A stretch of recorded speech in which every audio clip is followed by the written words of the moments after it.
It's a war. It's a war, so you have to fight it out. You have to conquer tuberculosis.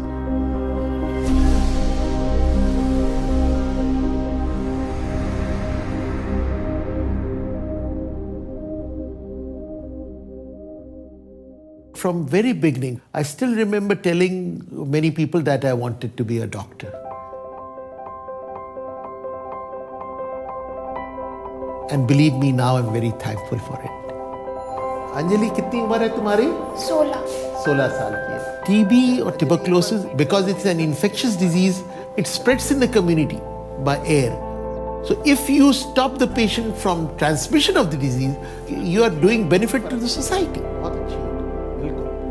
It gives you a satisfaction which no other specialty or no other profession will give you. It's the best service you can do to a mankind.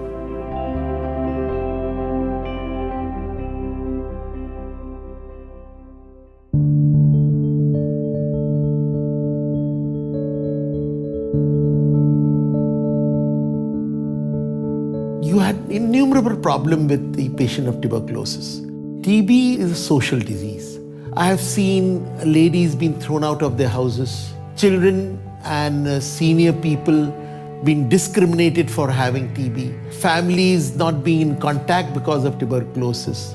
Being a chronic disease with long treatment, you get delusion, you get depressed. There are cases where I have seen that patients have committed suicide. That was how much they dreaded tuberculosis.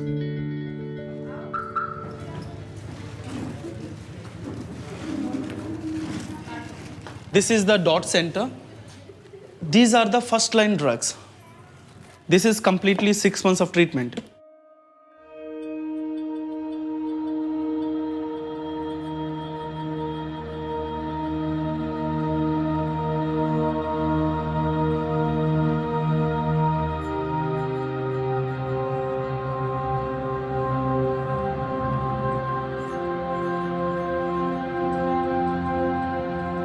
I don't know if you've ever had to take a course of antibiotics, but I know a lot of people that won't even finish a 10-day course of antibiotics, let alone a 180-day course of antibiotics. People stop because they start to feel better after a month because the drugs do work. So they stop coughing, they stop taking the drugs, and the germs that survive are the ones that are most resistant to those drugs. Now, we only have about 5 frontline drugs for the fight against tuberculosis. When those drugs stop becoming effective, we're starting to get multi-drug and extensively drug-resistant TB. If you're unfortunate enough to have drug-resistant TB, you can count on being on antibiotics for a couple years, and it will take its toll on you. Treating multi-drug resistant tuberculosis for 2 years, it's a challenge for any chest physician. The drugs are quite toxic, the patient will have a lot of problems. So MDR-TB has been ignored throughout the world, including in India, but this has truly been a global challenge. Currently, around the world, about 3 or 4% of new TB cases are multi-drug resistant. But the more troubling issue in more recent years has been that even the second-line drugs which have been used to treat the MDR-TB don't really work. Drug resistance has a particular threat to society, to global society, by virtue of the great difficulty one has in treating these diseases.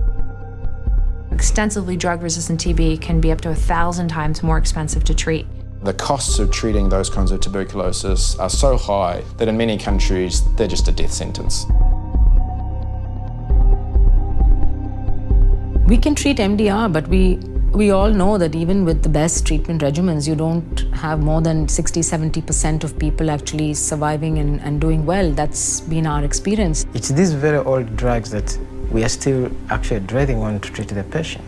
And when they resist them, sometimes we actually reach the end of the road where we don't even have more drugs to give patients. And then we just send them home to die. So I was at home. It was on a Sunday. I woke up, I switched on the television and there was no sound. And I should confirm that I'm actually permanently deaf now. There's nothing they can do.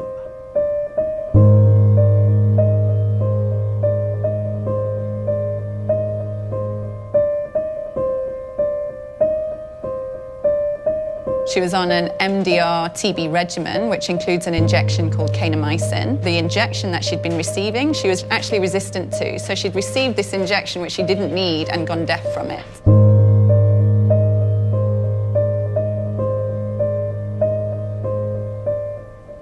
Christmas of 2011. Just before Christmas, we had to sit with her and say, you know, Phumeza, now we really have used every single option. Even if you're in the US, in the UK, anywhere in the world, there are no other drugs available. No matter how much money you've got, there's nothing we can give you now. So we tailored this regimen with really a last hope, like it was a salvage chance. I really didn't think it would work. She just was like, I want to live and this is my only chance. No matter how small the chance is, I have to keep taking it. And then she eventually, I honestly think it's miraculously, her cultures became negative again February last year. If it wasn't for MSF, I don't think I would be here right now. But still, there's this deafness thing that's still holding me back, so it's difficult. When we did say she could go home, the family was still quite scared, so we helped her to build a shack in the back garden of a friend of her mum's. So now she lives there with her mum, just the two of them. The rest of the family don't want her at home. I didn't think they expected me to come back. There's a lot of stigma around DRTB in that healthcare workers and many people think that you've got it because you were a bad TB patient. You know, you didn't take your TB treatment very well and now you've developed DRTB. And that was the case maybe a decade ago. That's, you know, when it first emerged. Whereas now, because there's so much of it around and it's spread through the air, you know, you just sit next to somebody in a taxi, windows closed, they have XDR-TB, they cough it into the air, you breathe it in and you get it. Phumeza, she was this young, HIV-negative, 19-year-old South African going to college, like with all the promise in the world, and got pre-XDR-TB for the first time ever, never having had TB before. I've seen many, especially at Proclaims, I've seen many patients dying because now I was giving another, I got 7 chances. How many chances did I get to live? I don't know, I hope, I'm willing to speak out from experience so that it could help other person out there to not give up hope.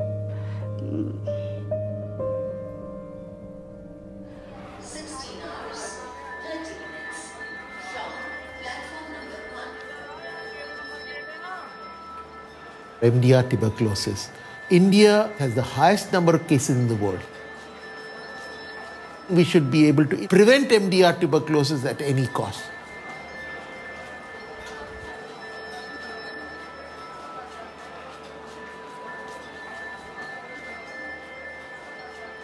BCG is part of our national immunization program. BCG still has some protection against severe forms of TB in young children. But certainly for later on in life, we know that BCG does not protect adults. Every clinician is aware of the limitation of BCG and the need for a newer vaccine. Thank you for everyone. Preventing the scourge of tuberculosis, we do need a vaccine. That's the gravest need for tuberculosis. ठीक हो जाओगे, निश्चिंत रहो. अब तो TB नहीं है तुम्हें, चिंता नहीं करो, तुम्हें निमोनिया है. The nurses and the doctors that show up every single day in these TB hospitals without any protection, they're real heroes for doing that. But this is a very huge risk. It's a big risk when they are working with tuberculosis, and worse if they are working with MDR. Even in patients that did not suspect of having tuberculosis, they could be exposed. So ideally, if there is a vaccine, it's going to protect you in all angles, in all types of patients.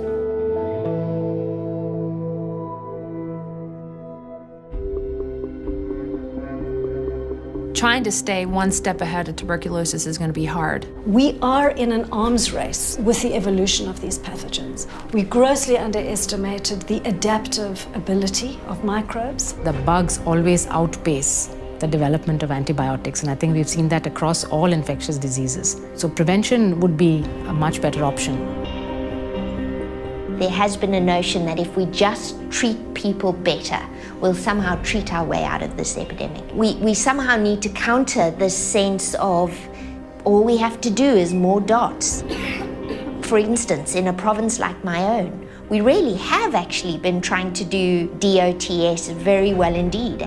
The clinic that I work in wins prizes every year, finding people for putting them onto treatment, making sure they finish their treatment, and yet we have seen a year-on-year increase in tuberculosis. I think we have to go back and say, okay, if that's not enough, then what else needs to be done?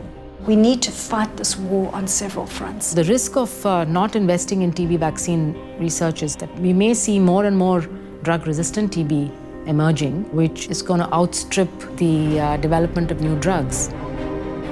It would be extremely foolish for us to ignore MDR-TB at this point. With populations that are growing, people living in close proximity, we would have an absolute nightmare on our hands. So tomorrow, if your steps are not taken to control or to totally eliminate this severe form of tuberculosis, and then it will be uncontrollable. Don't think that it's happening on the other side of the globe. It is at your very doorstep. But with the advent of vaccine, we see in near future tuberculosis totally vanishing from this planet.